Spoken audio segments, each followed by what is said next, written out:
Seigneur, ta parole est grande, elle demeure à jamais. Ta parole est infaillible, rien ne peut la supprimer.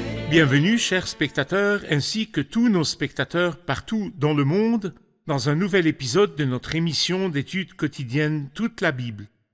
Nous sommes toujours dans notre étude du livre des Psaumes, l'un des livres poétiques de l'Ancien Testament, et nous sommes arrivés précisément aux psaumes 132, 133 et 134. Je vous encourage à ouvrir votre Bible sur ces psaumes, rassembler votre famille pour poursuivre ensemble notre étude d'aujourd'hui. Permettez-moi au début de l'épisode d'accueillir mon invité, le serviteur du Seigneur qui m'honore au studio, frère Youssef Riyad. Bienvenue, frère Youssef. Merci, frère Agat. J'accueille aussi le public avec nous, soyez tous les bienvenus. Frère Youssef, je voudrais votre commentaire sur le psaume 132, son sujet et c'est parti. Ce psaume est caractérisé par au moins 3 choses. Il est d'abord le plus long des psaumes des montées, et puis ensuite, c'est le seul psaume dans lequel le mot « arche » est mentionné, et dans ce psaume, le nom de David est mentionné 4 fois. Le sujet de ce psaume est l'arche de la gloire du Seigneur. David était très préoccupé par les affaires de Dieu et surtout par la maison de Dieu et surtout par l'arche de la maison de Dieu. Et comme David était préoccupé par les affaires de Dieu, et c'est une belle leçon que nous apprenons, que lorsque quelqu'un se préoccupe des affaires de Dieu, Dieu se préoccupe de ses affaires. Et c'est pourquoi, dans la première partie, David est préoccupé par l'arche de Dieu, par la maison de Dieu et par Dieu. Et dans la deuxième moitié, qui est à partir du verset 10, nous trouvons que c'est Dieu qui est préoccupé par la maison de David et par le trône de David. Et qu'il est vraiment beau de se préoccuper par les affaires de notre Dieu et que Dieu se préoccupe lui-même par nos affaires. Un commentaire extrêmement beau. Lorsque nous nous préoccupons des affaires de Dieu, Dieu en revanche se préoccupe aussi et arrange les affaires de nos vies. Tout à fait. Il commence par dire « Éternel, souviens-toi de David, de tout ce qu'il a souffert. Il a fait un serment à l'Éternel, il a fait ce vœu au puissant de Jacob. Je n'entrerai pas dans ma maison, je ne monterai pas sur mon lit, je ne donnerai pas de sommeil à mes yeux, ni de repos à mes paupières, avant d'avoir trouvé un endroit pour l'Éternel, une demeure pour le puissant de Jacob. » Parlez-moi des désirs de David de construire la maison de Dieu et surtout de préparer le lieu de l'arche de Dieu. Comme nous l'avons dit, David était très préoccupé par les affaires de Dieu. Et en fait, c'était l'une des choses merveilleuses chez David. Et lorsque Dieu a dit « J'ai trouvé David, fils d'Isaïe, un homme selon mon cœur », ceci ne veut pas du tout dire que David était infaillible. Il avait sûrement des fautes. Mais les affaires de Dieu étaient précieuses pour lui. Je pense que c'était l'une des meilleures choses qui ont caractérisé David. Et puis, il avait une très belle humilité, parce qu'il voulait bâtir une maison pour Dieu, comme nous le comprenons de 2 Samuel chapitre 7. Et Nathan lui a dit d'accord, il l'a encouragé à le faire. Mais plus tard, il est venu lui dire de nouveau que le Seigneur lui dit « Ce n'est pas toi qui bâtiras la maison, c'est ton fils Salomon qui la bâtira parce que tu es un homme de guerre et que tu as versé du sang, ton ministère était les guerres. » Alors que Salomon, l'homme de paix, construise la maison. Alors David ne s'est pas du tout mis en colère et n'a pas dit « Je voulais que le temple soit nommé le temple de David au lieu du temple de Salomon. » Non, David n'est pas comme ça, au contraire. Il passera le reste de sa vie à préparer les matériaux nécessaires pour la construction de la maison de Dieu. C'est pourquoi quand Salomon est venu, il a trouvé que tout était préparé et que tout était là, l'or, l'argent, le bronze, le bois, tout était là. Et qui a fait cela? David, bien que la maison ne soit pas attribuée à David. Parce que David ne cherchait pas son nom, mais cherchait le Seigneur. Et les affaires du Seigneur et surtout la maison du Seigneur. Il ne voulait pas que la maison de Dieu soit sans l'arche. Et c'est pourquoi nous lisons ici l'arche de la force, l'arche où réside ta force. Dans le verset 6, il dit « Oui, nous avons appris que l'arche était à Ephrata, nous l'avons trouvée dans les champs de Jahar. Allons à la demeure du Seigneur, prosternons-nous à ses pieds. » Je voudrais savoir, depuis quand David a-t-il commencé à se préoccuper de l'arche en lien avec l'histoire d'Ephrata? Est-ce quand il est devenu roi ou avant? De ce verset, nous comprenons que lorsque David était un petit garçon à Bethléem, il entendit, il dit au verset 6, « Oui, nous avons appris que l'arche était à Ephrata, qui est l'un des noms de Bethléem. » C'est-à-dire quand il était petit, il semble qu'il était assis avec les anciens dans sa ville, et les anciens parlaient, et bien sûr tous les hommes pieux s'intéressaient au sujet de l'arche. Alors peut-être que les anciens parlaient avec le père de David qui est Jessé. Et le petit garçon David a entendu. Et alors son cœur a brûlé de désir pour cette arche. Quand est-ce que cette arche retournera à sa place? Et c'est pourquoi c'est la première chose à laquelle il a pensé après que la royauté lui ait été restaurée.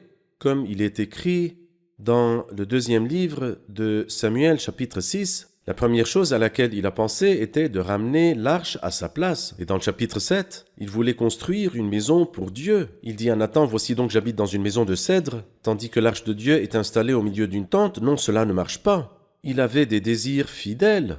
Et ceci nous rappelle de beaucoup de gens depuis leur enfance. Quelqu'un dans la fleur de l'âge pourrait m'entendre maintenant, mais peut-être que le Seigneur fera de lui quelqu'un de très grand. Si vraiment les affaires du Seigneur lui sont précieuses. Beaucoup ont commencé quand ils étaient petits, dans leur adolescence, à avoir au cœur les affaires de Dieu, et ils sont devenus plus tard des grands hommes de Dieu. Je voudrais garder le fil et dire aussi aux parents que Oui. David, ici, quand il était un petit garçon, et il a entendu parler ses parents et ses grands-parents de l'arche, son cœur s'est attaché à C'est l'arche. vrai. Quand il est devenu roi, il appréciait toujours l'arche. C'est-à-dire que lorsque nous, les pères, nous parlons à nos enfants de Dieu et des affaires de Dieu et de la communauté de Dieu et des croyants et des réunions, nos enfants grandissent dans cette atmosphère, dans un désir ardent à ces choses. C'est juste. Mais si nous privons nos enfants d'entendre parler de ces choses sacrées, ils grandiront dans un manque de respect envers ces choses sacrées. C'est vrai. Ajoutons à cela, frère Ayad, pas seulement les paroles positives, mais faisons très attention de ne pas parler négativement du peuple de Dieu et des affaires de Dieu.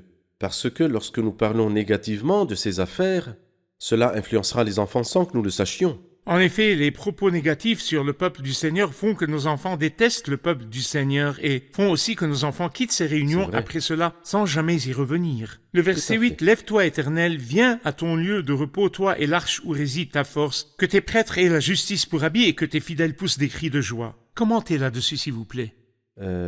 D'ailleurs, ce verset-là a été mentionné par Salomon dans sa prière le jour de la dédicace du temple. C'est-à-dire que c'est Salomon qui a inauguré le temple et a dit cette expression, et nous trouvons ces paroles dans le 2e livre des Chroniques, au chapitre 6, verset 41. Salomon a cité ces paroles, « Éternel Dieu, lève-toi, viens à ton lieu de repos. » Et bien sûr, chaque croyant veut que le Seigneur soit dans le repos. Ce n'est pas que Dieu se fatigue, Qu'il mais soit satisfait. qu'il soit satisfait, qu'il prenne sa place au milieu de son peuple. C'est-à-dire que quand Dieu est glorifié par son peuple, après tant de troubles, il sera satisfait, il se reposera dans son amour. Lève-toi, Éternel, viens à ton lieu de repos, toi et l'arche où réside ta force. Que tes prêtres, Éternel Dieu, aient le salut pour habit, et que tes fidèles se réjouissent de leur bonheur. Et c'est quelque chose de beau, que Dieu ne s'intéresse pas aux vêtements extérieurs où les gens portent du blanc. Il y a beaucoup de gens jusqu'aujourd'hui qui aiment venir à la prière en portant le blanc. Pas de problème. Mais le vêtement extérieur, l'apparence, n'est pas du tout ce que Dieu cherche. Que C'est le cherche-t-il? cœur blanc. Il veut le cœur blanc. Et c'est pourquoi que tes prêtres aient le salut pour habit. Dans une autre place, il dit « Tes prêtres portent du fin lin blanc ». Mais ici, il a enlevé le lin blanc et a mis le salut. Car dans l'Apocalypse, il dit « Le fin lin, ce sont les œuvres justes des saints. Que tes prêtres aient le salut pour habit et que tes fidèles se réjouissent de leur bonheur. » Nous prenons une pause et nous poursuivrons notre dialogue. Chers spectateurs, nous nous retrouverons après la pause. Ne quittez pas. Les fils de David ne répondaient pas aux normes qui s'appliquent sur celui qui va siéger un jour sur le trône de David. Dans les livres des rois et des chroniques, nous pouvons suivre la descendance de David où nous trouverons un pécheur après l'autre siéger sur le trône. Et pourtant, Dieu a gardé sa promesse à David jusqu'à la venue du Christ, dont Luc a témoigné en disant « Il sera grand et il sera appelé Fils du Très-Haut, et le Seigneur Dieu lui donnera le trône de David, son ancêtre. Il régnera sur la famille de Jacob éternellement, son règne n'aura pas de fin. »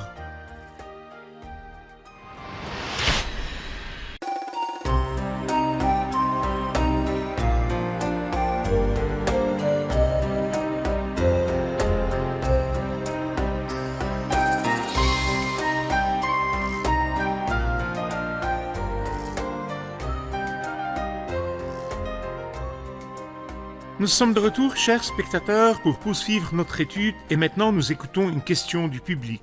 Dans le psaume 132 au verset 11, l'Éternel a fait ce serment véridique à David et il ne reviendra pas sur ce qu'il a promis.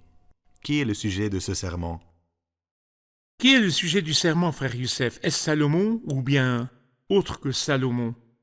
Je voudrais lier ce verset 11, l'Éternel a fait ce serment véridique à David, avec le verset 2. David a fait un serment à l'Éternel. David a fait un serment à Dieu, et Dieu aussi a fait un serment à David. Comme nous l'avons dit au début du dialogue, David se préoccupe par les affaires de Dieu, donc il a fait un serment qu'il n'aura pas de repos avant que l'arche revienne à sa place. Et Dieu s'est préoccupé des affaires de David et lui fait serment que l'un de ses enfants siégera sur son trône. Et nous pouvons appeler cela l'alliance davidique. Il y a deux très grandes alliances dans l'Ancien Testament, l'alliance abrahamique et l'alliance davidique. Dans l'alliance abrahamique, Dieu a fait serment à Abraham de lui donner une terre. L'alliance de la terre. La terre. L'alliance abrahamique concerne la terre. Et ici, ça concerne le trône. Donc il a fait serment à David que l'un de ses enfants siège sur ce trône. Et tout d'abord, ce serment a commencé au début avec Salomon, mais en réalité, l'accomplissement final de ce serment n'est pas en Salomon, mais plutôt dans le vrai fils de David, le Seigneur Jésus-Christ, de qui l'ange Gabriel, au jour de sa naissance, a dit à la bienheureuse Vierge Marie, « Le Seigneur Dieu lui donnera le trône de David, son ancêtre. Il régnera sur la famille de Jacob éternellement et son règne n'aura pas de fin. » Alors l'alliance davidique sera complètement accomplie lorsque le Christ siégera sur le trône de son règne sur Sion. Comme nous le lisons dans le psaume 2, « C'est moi qui ai établi mon roi sur Sion, ma montagne sainte. » C'est pourquoi il est dit du Christ à sa naissance, voici la généalogie de Jésus-Christ, fils de David, fils d'Abraham. Car il est le Seigneur du trône et le Seigneur de la terre. En lui s'accomplit l'alliance de David et l'alliance d'Abraham. Frère Youssef, dans le psaume 132 au verset 15, « Je bénirai sa nourriture, je rassasierai de pain ses pauvres. » Je voudrais votre commentaire sur ces paroles. Quand et comment ces paroles ont-elles été accomplies? Eh bien, lorsqu'il dit ici que le Messie siégera sur son trône et deviendra roi, nous lisons, ce roi-là, que fera-t-il avec ses brebis, avec son peuple? Je bénirai sa nourriture, je rassasierai de pain ses pauvres. Il est arrivé qu'un seul miracle a été mentionné dans les 4 évangiles, qui est celui de nourrir 5000 hommes.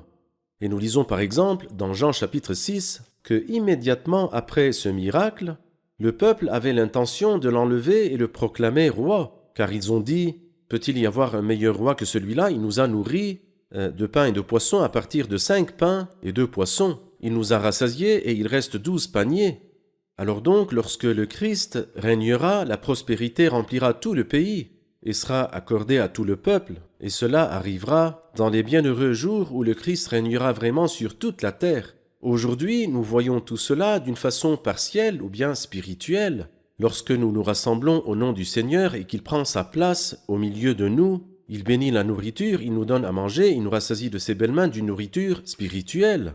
Et en plus, il dit ces paroles, « Je rassasierai de pain les pauvres. » C'est pourquoi, dans le futur, quand il mentionne le Christ assumant le trône et le règne sur la terre, il dit au verset 17, « Là, je ferai grandir la puissance de David, je préparerai un successeur pour celui que j'ai désigné par onction. Je donnerai la honte pour vêtement à ses ennemis, tandis que sur son front brillera sa couronne. » C'est une image du règne du Christ dans le futur. Si vous le permettez, nous allons passer à une pause avant de continuer notre dialogue. Chers spectateurs, nous nous retrouverons après la pause. Restez avec nous. Ce que je dirais aux téléspectateurs, c'est de lire quotidiennement la Bible. Je leur dirais, lisez. La deuxième chose, comprenez. Il faut comprendre la parole que nous lisons.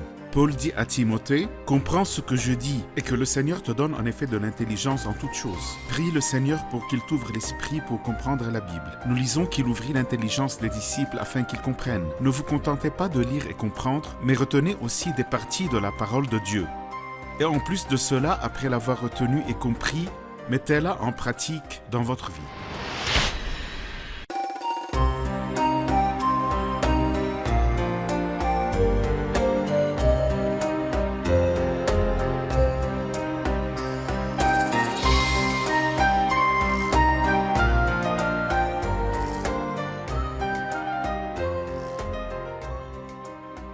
Nous Nous sommes de retour, chers spectateurs, pour poursuivre notre étude du livre des psaumes. Frère Youssef, nous passons au psaume 133, Chant des montées de David. Oh, qu'il est agréable, qu'il est doux pour des frères de demeurer ensemble. C'est comme l'huile précieuse versée sur la tête qui descend sur la barbe d'Aaron et sur le col de ses vêtements. C'est comme la rosée de l'Hermon qui descend sur les hauteurs de Sion. En effet, c'est là que l'Éternel envoie la bénédiction, la vie pour l'éternité. Quel est le sujet de ce psaume? Je pense que ce psaume est étroitement lié au psaume précédent. Dans le psaume précédent, nous avons vu l'arche à sa place, et lorsque l'arche est à sa place, c'est le symbole de la présence du Christ. À ce moment-là, les frères et sœurs se rassemblent tous autour du Christ. C'est une image très forte de nos réunions au nom du Seigneur. Le Christ est au centre, et les croyants sont tous rassemblés. Et il nous donne deux analogies dans les versets 2 et 3. La première analogie est comme l'huile précieuse, qui est une image du Saint-Esprit, car le Saint-Esprit, quand le Christ est présent, et quand les croyants sont présents, c'est lui qui conduit l'assemblée. Et ensuite, comme la rosée de l'Hermon qui descend sur les hauteurs de Sion, la rosée est une image de la parole de Dieu, d'après le Deutéronome, chapitre 32, que ma parole tombe comme la rosée. Alors la parole de Dieu est présente et l'Esprit de Dieu agit et le Seigneur est présent au centre, une image merveilleuse et bénie. Mais je voudrais ajouter une chose, frère Hayat, c'est que dans le psaume 132, nous voyons le Christ roi, alors que dans le psaume 133, nous voyons le Christ prêtre ou chef des prêtres. Et en réalité, le Christ, dans le futur, sera lui-même le roi et sera le prêtre ou grand prêtre pour toujours à la manière de Melchisédek, roi et prêtre en même temps. Je voudrais un dernier commentaire sur quelques expressions qui ont été dites puisque vous avez dit que cela représente une image de nos assemblées au nom du Seigneur. Et parce que le Seigneur prend sa place au centre comme l'arche et que les croyants se rassemblent autour de lui, il dit oh qu'il est agréable, qu'il est doux pour des frères de demeurer ensemble. Il les a appelés frères. Oui. Et vous avez dit que l'image ici représente aussi Aaron, le chef des prêtres, et le Christ qui est au centre comme le chef des prêtres. Alors les croyants sont aussi des prêtres. La forme de l'adoration à la lumière du Nouveau Testament. Les croyants sont des frères, les croyants sont des prêtres, et le Christ est le chef des prêtres. Donnez-moi votre commentaire là-dessus. Parce que les croyants sont frères, ils n'ont ni chef ni subordonné. Bien sûr, l'image est plus claire dans le Nouveau Testament lorsqu'il nous compare à la tête et aux membres du corps. Parmi les membres du corps, il n'y a pas de chef, mais il y a une tête, et cette tête est une tête unique qui est le Christ. Donc ma main ne prend pas ses ordres d'un autre membre autre que la tête, car la tête est responsable de faire bouger les membres du corps. Une image extrêmement merveilleuse, les croyants sont tous frères, le Christ est le chef des prêtres, et puis les croyants sont prêtres, ils présentent des sacrifices à travers le Christ. Et Dieu trouve en cela toute sa joie. Alors c'est l'enseignement clair du Nouveau Testament. En ce qui concerne la question de diviser le peuple de Dieu en deux groupes, un groupe qui pratique l'adoration et un autre groupe qui l'observe, en fait ceci n'a aucune place dans l'enseignement de la parole de Dieu du Nouveau Testament. Où trouvons-nous dans la Bible l'enseignement que les croyants sont tous prêtres? Eh bien dans plusieurs endroits. C'est-à-dire que Pierre l'a dit, et Paul l'a dit, et Jean l'a dit. Jean, dans l'Apocalypse 1, versets 5 et 6, a dit à celui qui nous aime, qui nous a lavés de nos péchés par son sang et qui a fait de nous un royaume des prêtres pour Dieu son Père. Pierre, dans 1 Pierre chapitre 2, a dit, vous, au contraire, vous êtes un peuple choisi, vous êtes un peuple choisi et des prêtres royaux. Alors donc tous les croyants sont des prêtres saints et des prêtres royaux. Et l'apôtre Paul a écrit une merveilleuse épître, l'épître aux Hébreux. Cette épître dit « Nous avons un grand prêtre ». Par contre, elle n'a jamais dit que nous avons des prêtres. Et la raison pour cela est que nous sommes tous prêtres. Nous avons par le sang de Jésus l'assurance d'un libre accès au sanctuaire. Donc le sacerdoce du Nouveau Testament nous dit que tous les croyants sont prêtres, et le Christ est le grand prêtre. Dans notre adoration, nous offrons des sacrifices spirituels agréables à Dieu par Jésus-Christ, et ces sacrifices sont offerts par valeur du nom du Christ, par les mains du Christ en tant que grand prêtre. Ils sont offerts à Dieu par les perfections du nom du Christ. Par Christ, offrons donc sans cesse à Dieu un sacrifice de louange, le fruit de lèvres qui reconnaissent publiquement lui appartenir. Frère Youssef, la belle image dont vous avez parlé, le Christ au centre et les croyants se rassemblent comme prêtres autour du Seigneur, et la parole est présentée comme la rosée de l'Hermon, se termine par ces mots. En effet, c'est là que l'Éternel envoie la bénédiction, la vie pour l'éternité. Que veut dire cette expression, la vie pour l'éternité ? Eh bien, la vie pour l'éternité est la vie éternelle même. et elle n'a été mentionnée dans l'Ancien Testament que 2 fois, une fois dans Daniel 12 et une fois, la première, ici dans le psaume 133. Et elle veut dire la vie sous le règne du Christ. C'est pourquoi quelqu'un demande au Christ que dois-je faire pour hériter de la vie éternelle, comment entrer dans la vie éternelle. Et par cela, il veut dire la belle atmosphère dans laquelle le Christ est le roi et le grand prêtre, et comme nous l'avons dit, cela aura lieu dans le futur. En ce qui nous concerne, à nous, nous sommes dans l'ambiance de la vie éternelle, la communion avec le Père et son Fils, dans les réunions au nom du Seigneur, car nous jouissons de la parole d'une manière spirituelle maintenant, lorsque nous nous rassemblons autour du Christ, et puis ensuite le peuple aura l'image complète dans le futur. Et c'est lorsque le Christ sera le roi et sera le grand prêtre, le roi qui leur apporte les instructions de Dieu et le grand prêtre qui fait monter leurs louanges et les fait parvenir auprès de Dieu. Merci, nous écoutons une question du public si vous le permettez. Dans le psaume 133, verset 2, il dit « Qui descend sur le col de ses vêtements ?»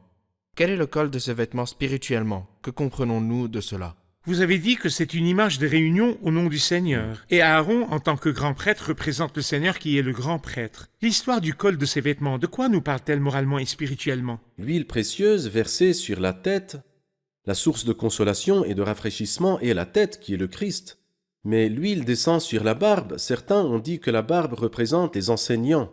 Auparavant, ils laissaient pousser souvent leur barbe, car les anciens étaient ceux qui enseignaient au milieu de la communauté. Elle descend sur la barbe, mais elle n'arrive pas uniquement aux enseignants, aux anciens qui sont parmi nous, mais elle descend sur le col des vêtements, c'est-à-dire elle parvient au plus petit des croyants présents dans l'assemblée pour le consoler, le bénir et le rafraîchir, bien qu'il y ait une différence entre ce que l'ancien sait et ce que c'est le croyant débutant. Mais tout le monde sortira consolé et rafraîchi.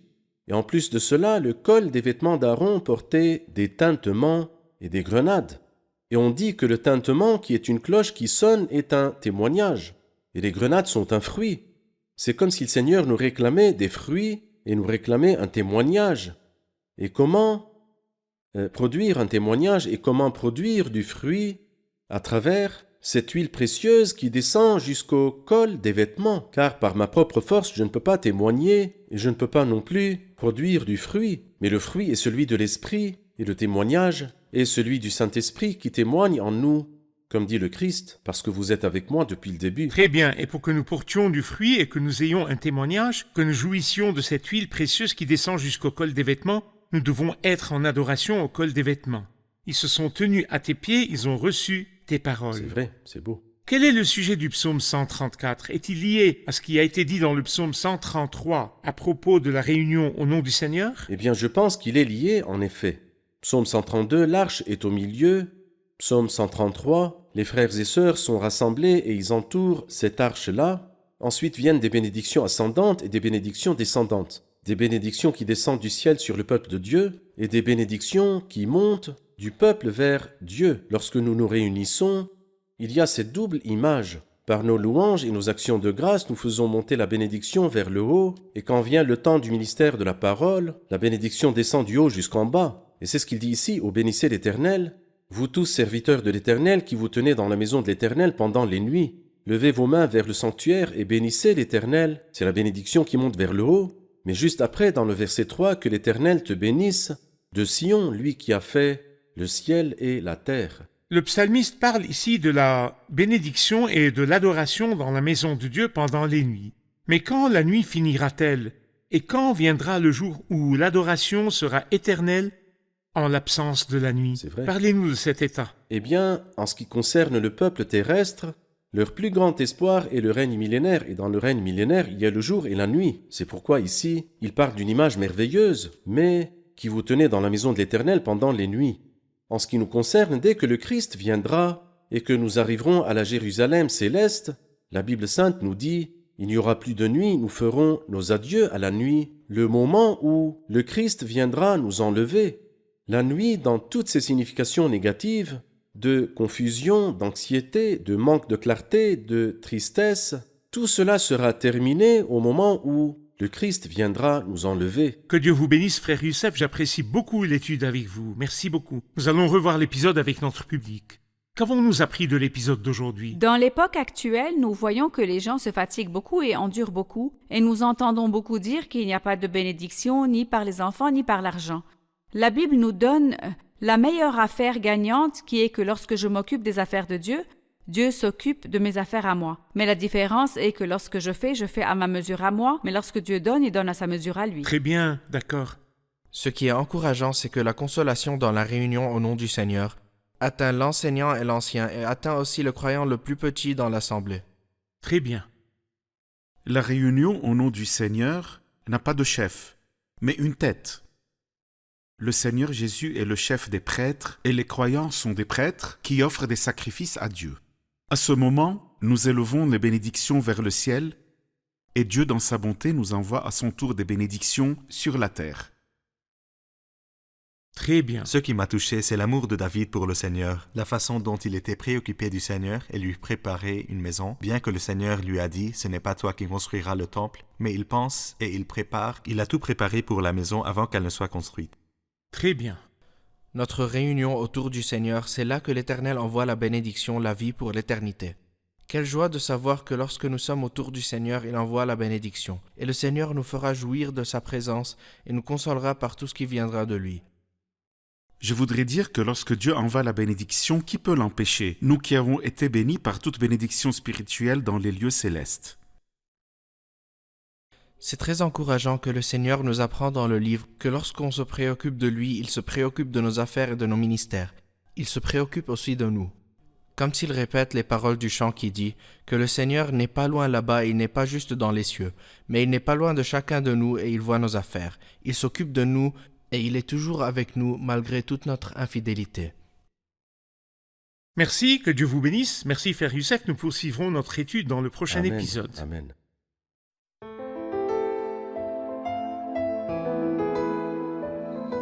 Seigneur, ta parole est grande, elle demeure à jamais. Ta parole est infaillible, rien ne peut la supprimer.